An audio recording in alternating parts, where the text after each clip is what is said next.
Hello student, कैसे हैं बाबू? आप सभी को गुड मॉर्निंग। और आप सभी कैसे हैं? उम्मीद करते हैं कि आप सब बढ़िया होंगे, मस्त होंगे एकदम, और आपकी पढ़ाई भी बहुत अच्छी चल रही होगी। तो आप सभी का आपके अपने YouTube channel Ashfaq science zone में स्वागत है बाबू। तो आज की क्लास में जो हम पढ़ने वाले हैं, और पिछली क्लास में, पिछले वीडियो में, पिछले लेक्चर में जो हम पढ़े हैं क्लास 12 बायोलॉजी का चैप्टर नंबर 1 के बारे में, और वहाँ पे कुछ बायोलॉजी का इंट्रोडक्शन देखे थे। बायोलॉजी किसे कहते हैं, बायोलॉजी का पिता कौन है, बायोलॉजी का शब्द किसने दिया, और बायोलॉजी की कितनी शाखाएं हैं, इन सभी के बारे में बात किए थे।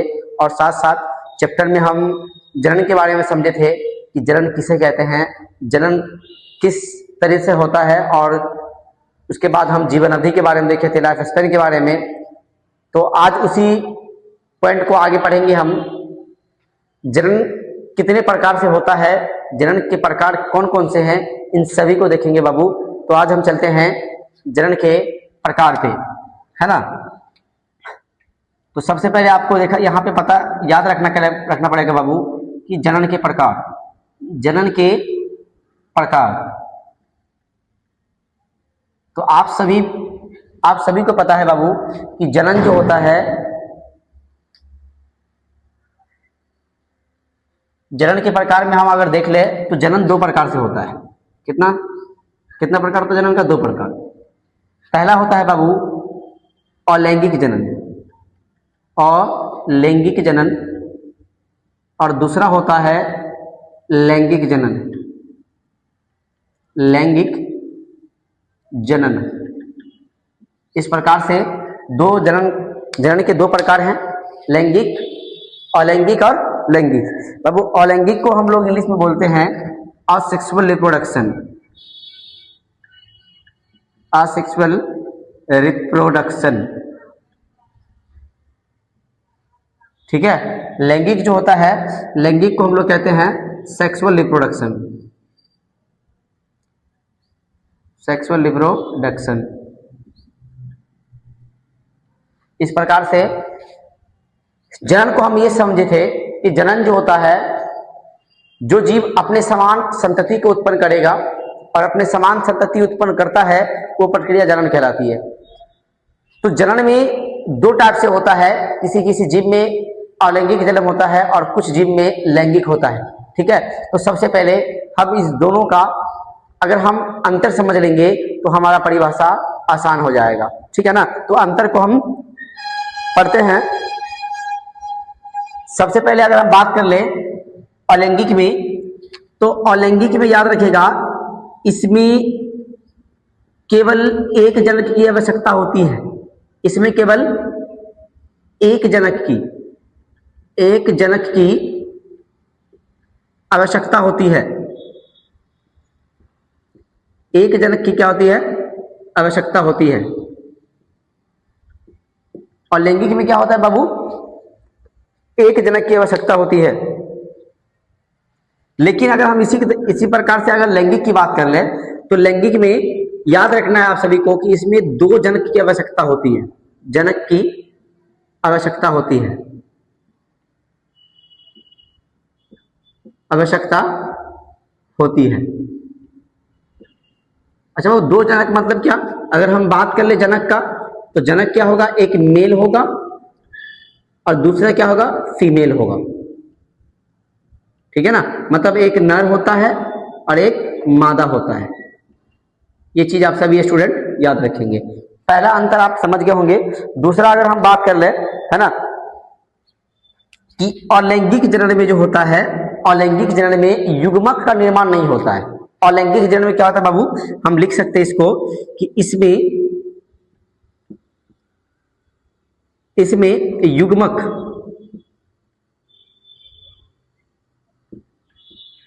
युग्मक का निर्माण नहीं होता है, नहीं होता है, युग्मक नहीं बनता इसमें। और लैंगिक जनन में युग्मक नहीं बनेगा। लेकिन इसी तरह से अगर हम लैंगिक की बात कर ले, तो लैंगिक जनन में युग्मक बनता है। लैंगिक जनन में क्या होता है? युग्मक का निर्माण होता है बाबू, याद रखना। लैंगिक जनन में यानी कि इसमें युग्मक का युग्मक का निर्माण होता है। लैंगिक जनन में क्या होता है? युग्मक का निर्माण होता है। जैसे में अगर हम बात कर ले तो युग्मक जो होगा लैंगिक जनन में, युग्मक वो होगा एक, इसमें भी दो प्रकार का होता है ना। एक होता है नर युग्मक, एक नर युग्मक होगा, और दूसरा क्या होता है? मादा युग्मक। मादा युग्मक मतलब एक होगा मेल गैमिट्स और दूसरा होगा फीमेल गैमिट्स। अगर हम तीसरा अंतर की बात कर लें कि तीसरा अंतर क्या है, तो तीसरा अंतर में याद रखना है बाबू कि अलैंगिक जनन में, याद रखना है अलैंगिक जनन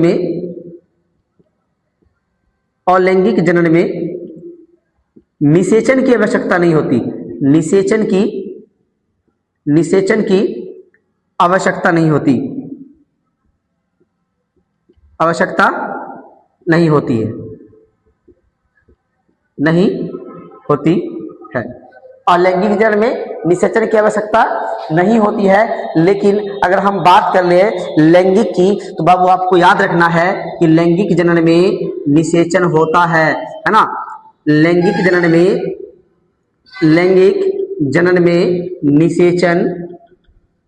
निषेचन होता है। लैंगिक जनन में क्या होता है? निषेचन होता है। ये चीज आप सभी स्टूडेंट याद रखेंगे, है ना। एक और पॉइंट आता है बाबू 4 नंबर पॉइंट में, आप याद रखोगे 4 नंबर पॉइंट को आप सभी स्टूडेंट याद रखेंगे। और 4 नंबर पॉइंट ये है बाबू आपका कि अलैंगिक जनन से जो उत्पन्न संतति होता है ना, अलैंगिक जनन से उत्पन्न संतति, अलैंगिक जनन से उत्पन्न संतति जनक के समान होते हैं। जनक के समान होते हैं। जनक के समान होते हैं।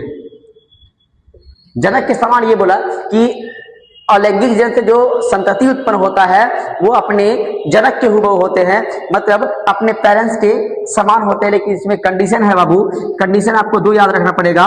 एक तो पहला आनुवांशिक रूप से होता है, आनुवांशिक रूप से होता है समान, और दूसरा होता है बाबू आकारिक रूप से। आनुवांशिक और आकारिक रूप से समान होता है, ठीक है ना। ये चीज आप सभी याद रखेंगे। अच्छा, इसमें देखिएगा कि लैंगिक जनन से उत्पन्न संतति अपने जनक से भिन्न होते हैं। क्या लिख सकते हैं इसमें हम?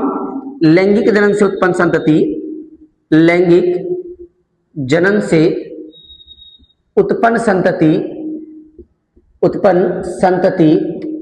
जनक से भिन्न होते हैं।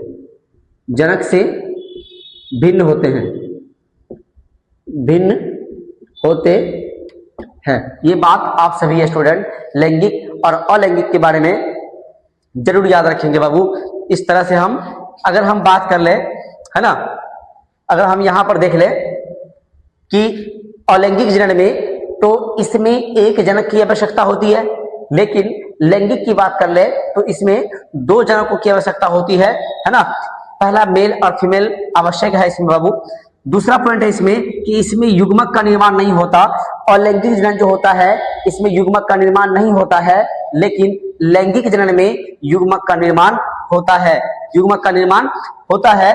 तीसरा पॉइंट है कि अलैंगिक जनन में निषेचन की आवश्यकता नहीं होती है, लेकिन लैंगिक जनन में निषेचन होता है ना। इसके बाद है आपका 4 नंबर में कि अलैंगिक जनन से उत्पन्न संतति जनक के समान होते हैं, लेकिन लैंगिक जनन से उत्पन्न संतति जनक से भिन्न होते हैं। अच्छा, जनक के समान होगा तो उसको आकारिक रूप से और आनुवांशिक रूप से दोनों तरह से समान होता है, और ऐसे संतति को कॉलोन कहते हैं।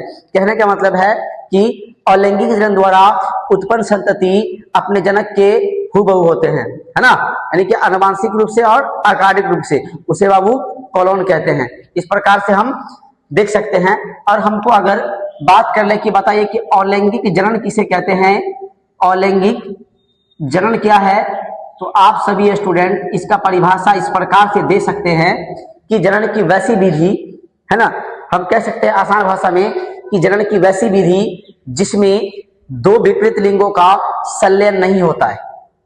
जनन की वैसी विधि जिसमें दो विपरीत लिंगों का संलयन नहीं होता है उसे हम अलैंगिक जनन कहते हैं। तो इसका परिभाषा हम लिखते हैं, आप ध्यान देंगे इधर, है ना। क्या लिखेंगे बाबू इसमें कि जनन की वैसी विधि जिसमें दो विपरीत लिंगों का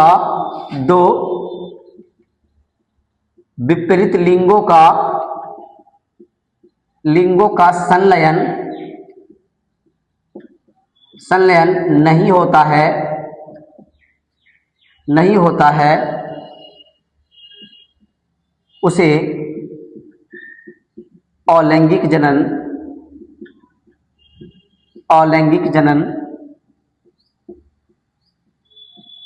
जनन कहते हैं। इस प्रकार से बाबू आप अलैंगिक जनन को याद रख सकते हैं, बिल्कुल ही आसान भाषा में, है ना। तो आप सभी स्टूडेंट इसका, अच्छा अगर हम एग्जाम्पल की बात करते हैं, सर अलैंगिक जनन का एग्जाम्पल बता दीजिए। तो एग्जाम्पल आप सभी स्टूडेंट याद रखिएगा, है ना। जैसे में इष्ट होता है ना, एग्जाम्पल क्या हो जाएगा, इष्ट होगा, है ना, मुकुलन होगा, है ना, इसके बाद इत्यादि कर दीजिएगा। इस प्रकार से आप सभी स्टूडेंट इसका स्क्रीनशॉट ले लेंगे, ठीक है। तो आप सभी स्टूडेंट वीडियो को एंड तक देखा करेंगे बाबू, और आप सभी के बीच हम लेके आएंगे अलैंगिक जनन का, है ना, प्रकार और उसकी विधि को, अलैंगिक जनन में कितनी विधियां करनी है और अलैंगिक जनन कितने प्रकार से हो सकता है, सभी को देखेंगे। तो आप सभी स्टूडेंट वीडियो को लाइक करें, सब्सक्राइब करें चैनल को, और शेयर करना ना भूले बाबू। इस प्रकार से आप इसका स्क्रीनशॉट ले सकते हैं, है ना। फिर मिलते हैं आप सभी से हम अगली वीडियो में, अगली क्लास में।